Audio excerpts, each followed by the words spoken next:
So you might be in a situation where for some reason you're getting a pop-up on your iPhone that's telling you that there's a problem and that your iPhone was reported lost or stolen. Now, that can happen for a couple of different reasons. Number one, if you are the rightful owner of this iPhone and you were the one who reported it lost or stolen, what you're going to want to do is you can make your way over into some sort of either iCloud.com, or you can go into basically your Find My application. And all you're going to want to do is you want to basically go under, and wherever it says marked lost or stolen, you want to turn it off as marked or lost or stolen.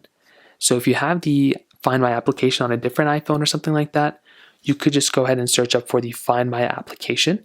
So make sure it goes in like this.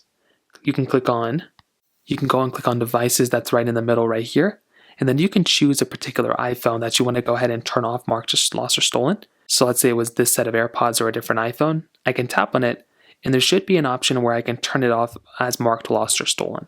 You can also do this on iCloud.com/find. So those are two different ways to do it. Now, if it's still not working, you can also try contacting your cell phone carrier.